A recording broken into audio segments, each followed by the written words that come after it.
नमस्कार दोस्तों, आप सभी का स्वागत है कहानी आपकी और मेरी ग्रहों की ज़ुबानी यूट्यूब चैनल पे। इसमें आज जो हम लोग बात करेंगे कुंभ लग्न के लिए करेंगे कैसा रहेगा अक्टूबर का महीना।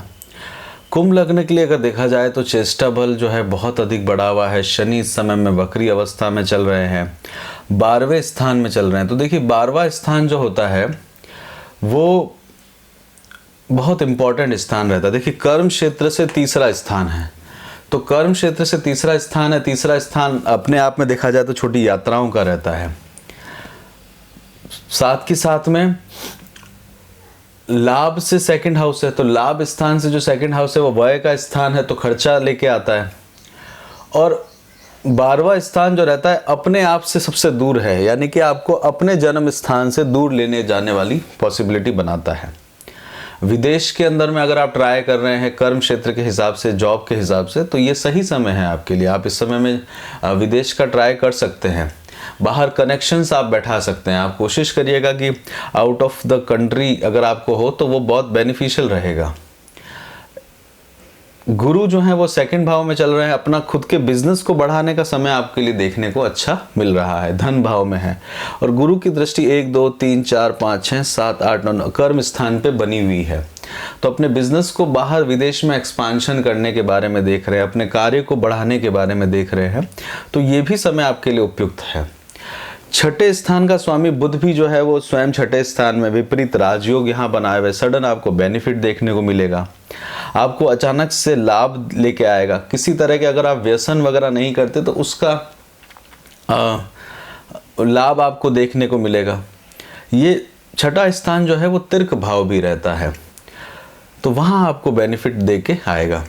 इन लॉस के परिवार से थोड़ा आमना सामना हो सकता है। देखिए सप्तम स्थान का स्वामी सूर्य जो है वो आपको अष्टम स्थान में चल रहे हैं, तो सप्तमेश यानी कि आपके लिए सूर्य वहाँ के स्वामी रहते हैं। तो जीवन के अंदर में स्पाउस जो है, क्योंकि सूर्य नीच के होते हैं सप्तम स्थान में, और आपके लिए सप्तम स्थान में ही सूर्य की राशि आती है, तो स्पाउस के साथ में बहुत ज़्यादा तालमेल आप देखेंगे। तो स्पाउस आपका बहुत डोमिनेटेड होता है आपके ऊपर, क्योंकि आपकी शनि की राशि है। आपके विचार ऐसे हैं कि सबका सुनेंगे, चीज़ों को इकट्ठा करेंगे, बट आपका स्पाउस जो है वो आपको थोड़ा सा इनसेंसिटिव सा या फिर वैसा महसूस होगा। शुक्र आपके लिए कारक ग्रह है। शुक्र का इस समय में कारक ग्रह यानी कि भाग्य के कारक भी हैं आपके लिए और सुख के कारक भी। भाग्य और सुख का साथ आपको है, तो ये एक समय जो रहेगा, इस समय में डेबिलिटेड चल रहे हैं। इस समय में शुक्र का सहयोग उतना नहीं मिल रहा आपको, तो उसमें शुक्र के मंत्र आप करिएगा, उसको मजबूत करिएगा, वो बेनिफिशियल रहेगा आपके लिए। और 18 तारीख तक रहेंगे, उसके बाद में शुक्र का सहयोग आपको मिलेगा, यात्राएं आपके लिए लेके आएंगे। शुक्र आपको कुछ पॉजिटिव रिजल्ट्स 19 तारीख के बाद से देना शुरू करेंगे। आपका भाग्य का साथ आपको देखना मिलना शुरू होगा। राहु देखिए आपके तीसरे स्थान में है, और राहु 1 2 3 4 5 सप्तम स्थान में देख रहे हैं। 1 2 3 4 5 7 8 9 लाभ स्थान में देख रहे हैं, मित्रों के स्थान में देख रहे हैं। यह आपके लिए फायदेमंद रहेगा। मित्रों के स्थान में, उच्च स्थान में देख रहे हैं, तो आपको धन का लाभ के लिए आप कार्य कर सकते हैं इस समय में। केतु का पोजीशन देखते हैं तो केतु नवम स्थान में है, तो आध्यात्म या स्पिरिचुअलिज्म से आप कनेक्ट होंगे, आपको वहाँ बेनिफिट देखने को मिलेगा। यहाँ पे आप 2-3 चीज़ें देखिएगा। परिवार के अंदर में अगर थोड़ी चिंता बनी हुई है, किसी की हेल्थ सही नहीं है, तो शनि के उपाय आप करिएगा। शनि के मंत्र इस समय कर सकते हैं, क्योंकि कुटुंब के ऊपर में शनि देख रहे जहाँ गुरु बैठे हुए हैं। गुरु जो है वो आपके दोनों ही स्थानों पे आपके लाभेश और आपके लिए धनेश हैं, तो लाभेश का धन के अंदर में आना उसकी वृद्धि कराता है, पैसों की वृद्धि कराने के आइडियाज़ आपको लेके आता है।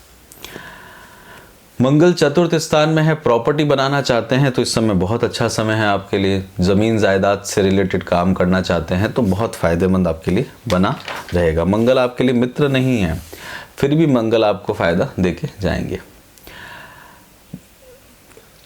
इसमें बात करते हैं चंद्रमा की पोजीशन से। देखिए चंद्रमा जो है वो आपके 1 और 2 तारीख को लाभ स्थान में रहेंगे, तो ये दिन आपके लिए लाभ, मित्रों से मिलना, धन से रिलेटेड काम आपका बना रहेगा। धन आने के भी चांसेस इस दिन दिख रहे हैं। 3 4 और 5 तारीख को चंद्रमा 12वें स्थान में जाएंगे। विदेश से ताल्लुकात रखिएगा, कहीं पे भी हो तो इस दिन आप इमीडिएटली आउट ऑफ कंट्री बात करेंगे, आपको बेनिफिट रहेगा। 6 और 7 तारीख को चंद्रमा आपके लग्न में चल रहे हैं, फर्स्ट हाउस के अंदर में। इसमें आप अपने ऊपर में काम करिएगा, अपने लिए, या फिर हो सके तो एक्सरसाइज कर सकते हैं, अपने स्वभाव के ऊपर में काम कर सकते हैं, अपने ऊपर में स्वाध्याय कर सकते हैं, किसी तरह की रीडिंग वगैरह करने से भी इस दिन फ़ायदा मिलता है। 8 और 9 तारीख को चंद्रमा आपके सेकंड हाउस में चले जाएंगे। इसमें आप कोशिश कुटुंब के साथ में समय को दिए और अपने वाणी के ऊपर में काम कर सकते हैं। भोजन का समय, खान पान का समय, तो मीठा वगैरह खाने का भी आपको मौका मिलेगा। तो गुरु बैठे हुए हैं। 10-11 तारीख को चंद्रमा आपके तृतीय स्थान में चले जाएंगे। तीसरे स्थान के अंदर में छोटे भाई बहन, कान, हाथ और साहस के रिलेटेड काम मिलेगा। 12, 13 और 14 तारीख को चंद्रमा आपके चतुर्थ स्थान में चले जाएंगे। चतुर्थ स्थान के अंदर में फोर्थ हाउस के अंदर में आप ज़मीन, जायदाद, नव निर्माण के लिए कार्य कर सकते हैं। मनोवृत्ति या मानसिक रूप से जो काम है उनको आप बढ़ाने का काम कर सकते हैं। यहाँ पे आप अपने कार्य कुशलता को देखते हुए जाएंगे। उसके बाद चंद्रमा आपके लिए 17, 18, 15, 16 और 17 को फोर्थ हाउस के रहने के बाद में 17, 18, 19 तारीख को आपके पंचम स्थान के अंदर में रहेंगे, 15, 16 तारीख को। और ये समय जो रहेगा आपका संतान के लिए आप देंगे, अपने विद्या को बढ़ाने के लिए। और ये समय जो रहेगा आप लाभ उठाइएगा इस दिन का। धन किसी से लेना हो तो ज़रूर उठाइएगा। गुरु और चंद्रमा चतुर्थ भाव में रहेंगे और लाभेश धनेश का प्रोसेस आपको रहेगा, तो उस दिन फ़ायदा ले सकते हैं। 17, 18, 19 तारीख को चंद्रमा अपने ही घर में चले जाएंगे, तो ये लाभ रहेगा आपके लिए। इस दिन आप कोशिश करिएगा। किसी से ऋण लिया हो तो उसमें आप ऋण लेना हो तो आप उस दिन ट्राई कर सकते हैं। 20 और 21 तारीख को चंद्रमा जो है आपके सप्तम स्थान में रहेंगे। सप्तम स्थान का अंदर है अपनी विवेक से कार्य करने की ज़रूरत है। स्पाउस से आपका लड़ाई इस समय हो सकता है, उससे विवेक से। 22, 23 तारीख को चंद्रमा आपके अष्टम भाव में जाएंगे। अष्टम भाव के अंदर में आपको अचानक से धन का लाभ देखने को मिलेगा। यात्राएं आ सकती हैं, यात्राओं में सावधानी रखिएगा। और कोई बड़ी आपको इन लॉस के परिवार से कुछ सपोर्ट देखने को मिल सकता है। पिता से सहयोग लेने का, पिता की सेहत का ध्यान देने का भी ज़रूरत है। 22 और 23 तारीख को भाग्य का थोड़ा उदय होगा आपका। केतु बैठे हुए हैं तो केतु के उपाय ज़रूर करिएगा। सुबह सुबह किसी गरीब को कंबल दे दें या इस तरह का दे दें, या रात को दे दें, तो वो बेनिफिशियल रहेगा। तो उससे कम आपके लिए फ़ायदा रहेगा, क्योंकि केतु जो है वो शरीर के कारक रहते हैं। तो किसी को शरीर की पीड़ा हो रही हो तो उससे आपको बेनिफिट मिलेगा, उसको आप रिजॉल्व करते हैं, दान करते हैं तो अच्छा रहता है। 24, 25 तारीख को चंद्रमा जो है आपके नवम स्थान में। 26, 27 और 28 तारीख को चंद्रमा आपके कर्म स्थान में चले जाएंगे। कर्म से रिलेटेड काम करिएगा। अपने राजयोग जैसा आपको एक सिचुएशन बनेगा। विदेश के अंदर में काम लेने का कोशिश कर रहे हैं तो करिएगा। इस समय में मार्गी हो चुके होंगे शनि, तो आप अपने आगे के काम को बढ़ाने के बारे में भी सोच सकते हैं। देखिए, शनि की जो डिग्री है वो 24 डिग्री है, तो नज़दीक ही अभी 30 डिग्री तक में आ जाएंगे, तो वो आपको लाभ लेके आएंगे इस समय में। 29 और 30 तारीख को आपके मित्रों के स्थान में रहेंगे। आपके घर, कुटुंब जो आपके लाभ स्थान में है, इसमें क्या होता है कि जो अगर आपके सन इन लॉ है, सन इन लॉ का भी आप इस समय में फ़ायदा ले सकते हैं, वहाँ से भी आपको फ़ायदा मिलेगा। उसके बाद में चंद्रमा जो है वो आपके लिए 31 और 1 तारीख को 12वें स्थान में चले जाएंगे। 12वां स्थान जो है बहुत इम्पॉर्टेंट है आपके लिए। इस समय में कोशिश करिएगा विदेश जाने का। देखिए, 12वें स्थान का प्रॉब्लम भी बहुत रहता है, पर वो एक सेकेंडरी है। बट इस समय में आप देखेंगे तो बुध आपके 6ठे स्थान में है, तो यूएस जैसी कंट्रीज़ के अंदर में ट्राई करना हो तो आपके लिए फ़ायदेमंद रहता है। शनि 12वें स्थान में है, तो ज़रूर इसको ट्राई करिएगा। इसी के साथ हेल्थ के लिए बात करते हैं, ध्यान देने की ज़रूरत है। देखिए, 6ठे और 12वें स्थान में, अष्टम स्थान में और 12वें स्थान में ऑलरेडी हैं। पढ़ाई के लिए अगर आप देखें तो पोस्ट ग्रेजुएशन में मन लगाने का कोशिश करिएगा। वहाँ पे आपको थोड़ा सा छूट सा महसूस होगा तो उसको करिएगा।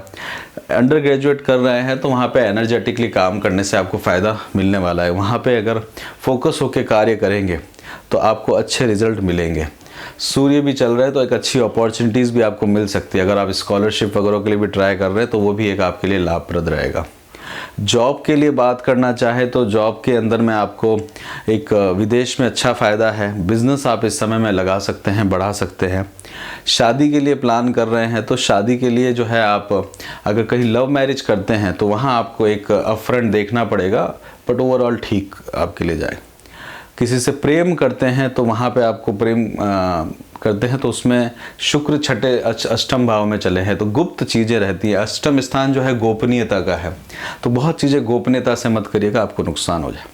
शेयर मार्केट के अंदर में अगर आप डील करते हैं तो इस समय में आप कर सकते हैं, आपको लाभ देखने को मिलेगा। लाभेश और धनेश का योग बना हुआ है।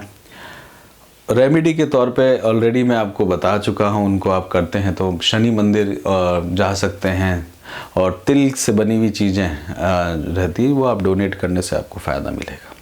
इसी के साथ यहीं पे रोकते हैं कुंभ लग्न का। आपको कैसा लगा आप ज़रूर बताइएगा। चैनल को लाइक शेयर सब्सक्राइब करिए। अपना खूब ध्यान रखिएगा। खुश रहिए। जय श्री राम।